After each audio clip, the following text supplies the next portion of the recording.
నీ కౌరవ సైన్యం నిన్న చెప్పినావు కదా, నువ్వు ప్రగతి భవన్ లో మీటింగ్ పెట్టి 2 ఊర్లకు ఒక ఎమ్మెల్యే అంట. నువ్వు కొనుక్కున్న ఎమ్మెల్యేలతో సహా నీ దగ్గర 100 మంది ఎమ్మెల్యేలు ఉన్నారు కదా కౌరవుల్లాగా. ఈ కౌరవ సైన్యానికి వ్యతిరేకంగా ఒక ధర్మ యుద్ధంలో ఇటుపక్క ఉన్నది మునుగోడు ప్రజలు, నల్గొండ ప్రజలు. నీ డబ్బు సంచులు అవినీతి సొమ్ము తీసుకొని అధికార యంత్రాంగాన్ని పెట్టుకొని నువ్వు మునుగోడుకురా. మా మునుగోడు ప్రజలు వాళ్ళు ఈసారి గెలిచేది రాజగోపాల్ రెడ్డి కాదు, పోటీ చేసేది రాజగోపాల్ రెడ్డి కాదు. రాజగోపాల్ రెడ్డి పదవి త్యాగం, వాళ్ళు ఇచ్చిన పదవిని మునుగోడు ప్రజలకు మళ్ళా వాపసు ఇచ్చేసిండు. ఈసారి పోటీ చేసేది మునుగోడు ప్రజలు, గెలిచేది మునుగోడు ప్రజలు. ఈసారి రాజగోపాల్ రెడ్డి కాదు. మీ ఓటు నాకు కాదు, మీ ఓటు వేసుకునేది మీకోసం. ఈ రోజు ప్రపంచమంతా మునుగోడు ప్రజల వైపు చూస్తుంది. ఒక కుటుంబ పాలనకు వ్యతిరేకంగా ప్రజాస్వామ్యానికి జరుగుతున్న యుద్ధంలో, ఒక వివక్షకు వ్యతిరేకంగా సమానత్వం కోసం జరుగుతున్న యుద్ధంలో, ఒక అహంకారానికి వ్యతిరేకంగా ఆత్మ గౌరవం కోసం జరుగుతున్న యుద్ధంలో మునుగోడు ప్రజలు ఏం తీర్పిస్తారని చెప్పి ప్రపంచమంతా చూస్తుంది. ఆ తీర్పు మునుగోడు ప్రజలు చరిత్రలో నిలిచిపోయే తీర్పిచ్చి నీకు బుద్ధి చెప్తారని చెప్పి ఈ సందర్భంగా చెప్తుంది. నీ డబ్బు సంచులకు, నీ గొర్రెలకు, నీ పెన్షన్లకు దేనికి మునుగోడు ప్రజలు అమ్ముడు పోరు. మునుగోడు ప్రజలు, నల్గొండ ప్రజలు, తెలంగాణ ప్రజలు ఆకలినైనా తట్టుకుంటారు కానీ ఆత్మ గౌరవాన్ని అమ్ముకోరు అని చెప్పి ఈ సందర్భంగా చెప్తున్న సోదరులారా. నేనెందుకు రాజీనామా చేయాలి? ఎందుకు రాజీనామా చేయాలి? భయపడి బతకాలనా? పోరాటం చేయాలా లేదా? నా వెంట ఉంటారా లేదా? మీరు నా వెంట ఉంటారా? పోరాటం చేయాలనా? మరి వీళ్ళు కేసీఆర్ వాళ్ళ సైన్యం ఎక్కడికి వచ్చి డబ్బులు తీసుకుని వస్తామంటే ఎట్లా గెలుస్తారు? గెలుస్తారా? మునుగోడు ప్రజలు అమ్ముడు పోతారా? మరి ఎవరిది విజయం? మనది. రాజగోపాల్ రెడ్డిది కాదు, మనది. జరగబోయేది ధర్మ యుద్ధం. ఇది ఒక వ్యక్తి కోసమో, ఒక పదవి కోసమో, ఒక పార్టీ కోసం వచ్చింది కాదు. ఇది తెలంగాణ భవిష్యత్తు కోసం, తెలంగాణ ప్రజల ఆత్మ గౌరవం కోసం, మునుగోడు ప్రజల అభివృద్ధి కోసం వచ్చిన ఎన్నిక. రాజగోపాల్ రెడ్డి కోసం వచ్చిన ఎన్నిక కాదు. రాజగోపాల్ రెడ్డికి ఉన్న పదవిని నేను త్యాగం చేసిన. ఇది మీకోసం వచ్చిన ఎన్నిక, భవిష్యత్ తెలంగాణ తరాల కోసం వచ్చిన ఎన్నిక. ఒక కుటుంబం నుంచి 4 కోట్ల తెలంగాణ ప్రజలకు విముక్తి కల్పిస్తేందుకు వచ్చిన ఎన్నిక. కాబట్టి ఇది ఒక యజ్ఞం, ఇది ఎన్నిక కాదు. ఇది ఒక ధర్మ యుద్ధం, ఒక యజ్ఞం. ఈ యజ్ఞంలో మీరందరూ భాగస్వామ్యం భాగస్వామ్యం అయి ధర్మాన్ని కాపాడాలి. అప్పుడే గాని ధర్మం మిమ్మల్ని కాపాడుతుంది. సోదరులారా, నా గురించి నిన్న కాంగ్రెస్ పార్టీ మీటింగ్ పెట్టి నానా మాటలు అంటుంది. మీ అందరికీ తెలుసు, ప్రభుత్వం దిగి రావాలి, ముఖ్యమంత్రి కరువిప్పు కావాలని చెప్పి నా పదవి రాజీనామా చేస్తే ప్రభుత్వం కదలి వచ్చింది. ఇప్పుడున్న పరిస్థితుల్లో ఈ కుటుంబ పాలనకు వ్యతిరేకంగా చేయాలంటే, ఈ అవినీతి పాలన పోవాలంటే కేంద్రంలో అధికారంలో ఉన్న బీజేపీ పార్టీ, మోడీ అమిత్ షా గారి నాయకత్వంలోనే ఈ టీఆర్ఎస్ పార్టీని బొందబెట్టొచ్చు నమ్మిన కాబట్టే నేను బీజేపీలో చేరిన. ఎవరి కోసం మారిన సోదరులారా? నేను ఎవరి కోసం పార్టీ మారినా? స్వార్థం కోసమా? స్వార్థం కోసం అయితే టీఆర్ఎస్ లో పోకపోతుంటా? డబ్బు కోసమా? కేవలం ఈ కుటుంబ పాలన పోవాలి, ప్రజాస్వామ్యం రావాలి తెలంగాణలో, ఈ బడుగు బలహీన వర్గాలు బాగుపడాలంటే ఈ అవినీతి నియంత పాలన పోవాలని చెప్పి ఇప్పుడున్న పరిస్థితుల్లో అది బీజేపీ ద్వారానే, మోడీ అమిత్ షా నాయకత్వంలో దొరుకుతుంది కాబట్టి నమ్మినా కాబట్టి పోయిన సోదరులారు. అటువంటి నన్ను రేవంత్ రెడ్డి, ఆయనకు చరిత్ర లేదు. రాజకీయాలకు రాకముందుకు దొంగతనాలు చేసేవాడు. ఆయన చరిత్ర నాకు తెలుసు, వాళ్ళ కుటుంబ చరిత్ర తెలుసు. మహబూబ్ నగర్ లో రాజకీయాలు రాకముందుకు చిల్లర దొంగ, రాజకీయాలకు వచ్చి పదవిని అడ్డం పెట్టుకొని ఓటుకు నోటు కేసుతో సహా హైదరాబాద్ సిటీలో ఉన్న ప్రతి వ్యాపారస్తుని బెదిరించి రైట్ టు ఇన్ఫర్మేషన్ యాక్ట్ కింద లెటర్లు పెట్టి 100 కోట్లు సంపాదించిన చరిత్ర రేవంత్ రెడ్డి.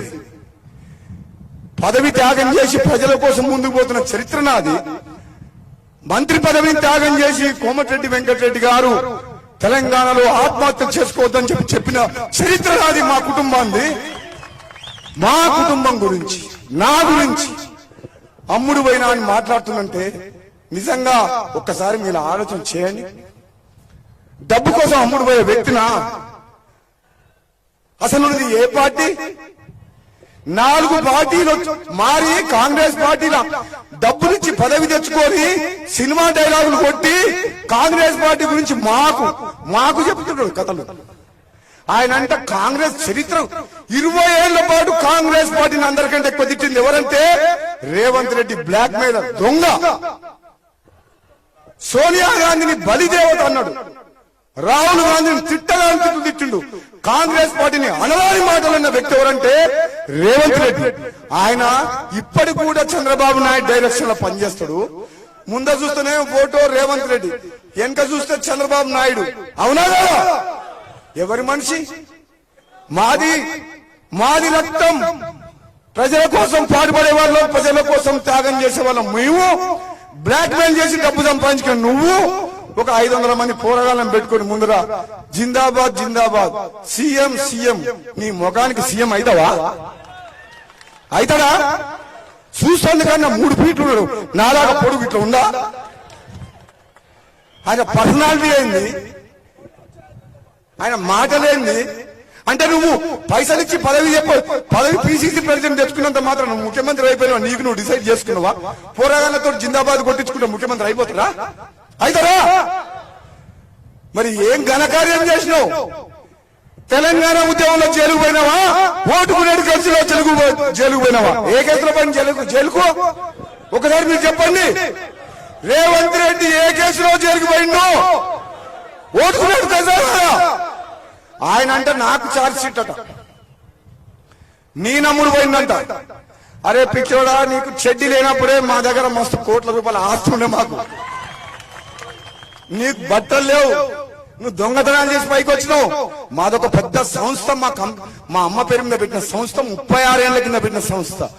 కష్టాల్లో ఉన్నప్పుడు, కరోనా ఉన్నప్పుడు మా అమ్మ పేరు మీద కోమటిరెడ్డి సుశీలమ్మ పేరు మీద మీకు సాయం అందలేదా? భారతదేశంలో మొత్తంలో పనిచేస్తుంది. కష్టపడి సంపాదించిన పైసలు, నిజాయితీగా సంపాదించిన పైసలు నేను పేదోళ్ళకు ఖర్చు పెడుతున్నా. 2009 కంటే ముందు రాజకీయాల్లో రాకముందుకు నా ఆస్తి అంతా, కేసీఆర్ కుటుంబం ఆస్తి అంతా, జగదీశ్వర్ రెడ్డి ఆస్తి అంతా. ఒకసారి నా దగ్గరకు వచ్చి చర్చ చేస్తారా? సోదరులారా, రాజకీయాలకు వచ్చిన తర్వాత నా ఆస్తులు అమ్ముకున్నా కానీ ₹1 కూడా సంపాదించలేదు. సంపాదించింది ఖర్చు పెట్టినా కానీ ₹1 కూడా ఆస్తి కొనలేదు. నేను చెప్తున్నా నిజంగా. ఎన్నోసార్లు చెప్పినా అమ్ముడు పోయినాం అని చెప్పి ఊక నోరు బారేసుకోకు. నీ దగ్గర ఏమైనా సాక్ష్యం ఉంటే తీసుకురా, లేకపోతే ఏ గుళ్ళకి వస్తావో రా. మునుగోడులా ఏ గుళ్ళకి వస్తావో, మార్కండేయ స్వామి టెంపుల్ గట్టుపల్లి రమ్మను రేవంత్ రెడ్డిని, జగదీశ్వర్ రెడ్డిని నేను వస్తా. ఆ గుళ్ళకి వచ్చి ప్రమాణం చేస్తాను, ఏ తప్పు చేయలేదు, ఎవరికి అమ్ముడు పోలేదని చెప్పి వస్తారా? రారు.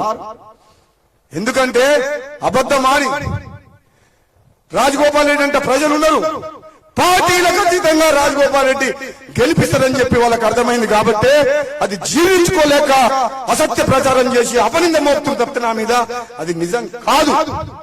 మొన్న చెప్పిన అమిత్ షా మీటింగ్ లో మీరందరూ వినుంటారు, నేను అటువంటి వ్యక్తిని కాదు, అమ్ముడు పోను, నా మునుగోడు ప్రజలు తలదించుకునే ప్రాణం పోయినా చెయ్యను అని చెప్పి. నేను తప్పుడు పని చేయను.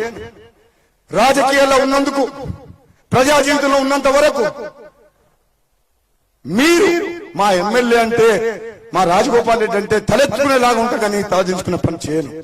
ఆ రోజే చెప్పిన, ఈ ప్రపంచంలో నన్ను కొనే శక్తి లేదు, పుట్టబోదు అని కూడా చెప్పిన ఆ రోజు. అంత ఖరాఖండిగా చెప్తున్నా. డబ్బుల కోసం, పదవుల కోసం అమ్ముడు పోయే రక్తం కాదు నాది అని చెప్పేసి. సోదరులారా, ఈ రోజు మీటింగ్ పెడదామని అనుకోలే. మీటింగ్ పెడితే గట్టుపల మొత్తం పొలాలు విలాలంతా 1,00,000 మంది వస్తారు. నీ మీటింగ్ పెడితే 2,000 మంది నామన్ జగన్నాథం గారు జాయిన్ అవుతుందంటే ఖాళీ ఈ రోజు జాయినింగ్స్ కోసం ఖండవగాప్తంకే రమ్మని చెప్తే పబ్లిక్ మీటింగ్ పెట్టదలుచుకోలే. ఒక మీటింగే కేసీఆర్ 3 పెగ్గులు తాగేటోడు అమిత్ షా మీటింగ్ తర్వాత 6 పెగ్గులు తాగుతున్నట. క్వార్టర్ బాటిల్ తాగేటోడు ఆ బాటిల్ తాగుతున్నట. ఏంది జనం, ఏంది మీటింగ్ అని చెప్పేసి. ఇంకా ఈసారి మీటింగ్ బట్టి గట్టిగా పెట్టిననుకో సోదరులారా, మునుగోడు ఎన్నిక ఎప్పుడొచ్చినా మీరు ఆలోచించండి, తప్పు చేయకండి. అవినీతి సొమ్ము తీసుకొస్తారు, లక్షలు లక్షలు తీసుకొచ్చి కుమ్మనిచ్చి మిమ్మల్ని పొందామని చూస్తారు. కానీ మీరు మాత్రం ధర్మం వైపు, న్యాయం వైపు ఉండి ఆలోచించి మీకోసం కష్టాలలో కన్నీళ్లలో ఎప్పుడు వెంట ఉండే మనిషి నీకు స్పీచ్ ఇచ్చి పోయేటోడు జగదీశ్వర్ రెడ్డి వస్తాడు, రేవంత్ రెడ్డి వస్తాడు, మళ్ళీ వస్తారా మునుగోడు? రేపేమన్నా కష్టం, ఏ కుటుంబంలో ఎవరైనా కష్టం వస్తే వస్తాడా? మీరు మీ వెంట నడిచేవాడిని, మీ స్థానిక నాయకుడు ఎవరైనా వచ్చి ఈ కుటుంబానికి ప్రాబ్లం వచ్చింది, హాస్పిటల్ పడ్డారు, 3 లక్షలు ఇవ్వమంటే 3 కాదు, 5 లక్షలు కాదు, 10 లక్షలు అయినా ఇచ్చి ప్రాణం కాపాడుతా తప్పితే నేను వెనకకు పోను. ఏ పార్టీ అని అడగను, మానవత్వంతో పనిచేస్తా. మరి అవతల పక్క చచ్చిపోయినాక వచ్చి దినాలప్పుడు 10,000 రూపాయలు ఇచ్చి పేపర్లో రాపించుకుంటారు టీఆర్ఎస్. ప్రారంభంగా 10,000 ఇచ్చి పేపర్లో రాపించుకున్నట్టు కావాలన్నా, 10 లక్షలు ఇచ్చి ప్రాణం కాబట్టి నేను కావాలన్నా? మీరు ఆలోచించుకోండి. కష్టాల్లో ఉన్నప్పుడు నేను ఎప్పుడన్నా పేపర్లో రాపించుకున్నా? నా పేరు చెప్పినా? ఎన్ని లక్షలు ఇస్తున్నావు చెప్పినా? ఎవరికి ఇస్తున్నావు పబ్లిసిటీ చేసుకున్నా? చేసుకోలే, నాకు అవసరం లేదు. ఆ తల్లి కన్నీళ్లు తుడవాలి. భర్త చచ్చిపోయిన కుటుంబం రోడ్డు మీదకి రావద్దు. 5 లక్షలు కాదు, 6 లక్షల పిల్లల పేరు మీద వేయాలి, తల్లిని పెట్టాలి, నెలకు 2-3 వేలు రావాలి, ఆ పిల్లల బతుకులు మారాలి. వేల కుటుంబాలకు సోదరులాల 13 ఏళ్ల నుంచి నిస్వార్థంగా సేవ చేస్తున్నా. ఆలోచించి మీరు నిర్ణయం తీసుకోండి. ఈ ఓటు ఈ యొక్క చరిత్రలో మిగిలిపోతుంది. ఈ ఓటు తెలంగాణ ప్రజల తలరాత మార్చే ఎన్నిక. ఇది మునుగోడు ఎన్నిక, ఇది మామూలు ఎన్నిక కాదు. కేసీఆర్ కుటుంబాన్ని బొందబెట్టే ఎన్నిక, ప్రజాస్వామ్యాన్ని కాపాడే ఎన్నిక. ఇది పదవి కోసం వచ్చిన ఎన్నిక కాబట్టి మళ్ళీ చెప్తున్న సోదరులారా, మళ్ళీ నేను గట్టుపల మండలం వస్తా, తెరటిపల్లికి వస్తా, కొండాపూర్ వస్తా, షేరుగూడెం వస్తా, కమ్మగూడెం వస్తా, మిషన్ అన్ని గ్రామాలు వస్తా, ఇంటింటికి తిరుగుతా, మీ అందరిని కలుస్తా. ఈసారి మాత్రం 60 ఏళ్లు కష్టపడి తెలంగాణ కోసం ఎట్లా ఉద్యమం చేసినామో ఇది మలి ఉద్యమం. తెలంగాణ రాష్ట్రాన్ని కేసీఆర్ కుటుంబం నుంచి కాపాడుకునే ఉద్యమంలో, ఈ యజ్ఞంలో మీరందరూ కూడా ధర్మం వైపు ఉండాలని కోరుకుంటూ సెలవు తీసుకున్నాం. నేను గట్టిగంట, మీరు కూడా అనండి, భారత్ మాతాకి. గట్టిగా పిడికిలు పెట్టాలి. కేసీఆర్ బక్కాని ఇట్లా షేక్ కావాలి. ఇక్కడ సౌండ్ కు కేసీఆర్ ఇట్లా వణకాలి. భారత్ మాతాకి, భారత్ మాతాకి, వందే వందే వందే. జై తెలంగాణ, జై జై తెలంగాణ అండి, జై తెలంగాణ, జై తెలంగాణ, జై తెలంగాణ. హాయ్ ఫ్రెండ్స్, మా టుడే టుమారో యూట్యూబ్ ఛానల్ చూస్తున్నందుకు చాలా థ్యాంక్స్. మరిన్ని లేటెస్ట్ వీడియోస్ కోసం వెంటనే సబ్స్క్రైబ్ చేయండి. అలాగే ఈ బెల్ ని కూడా రింగ్ చేసేయండి. మా నోటిఫికేషన్స్ అన్ని మీ మొబైల్లో వస్తాయి. అలాగే మా వీడియోస్ మీకు నచ్చితే లైక్ చేయండి, షేర్ చేయండి, నచ్చకపోతే కామెంట్ చేయండి.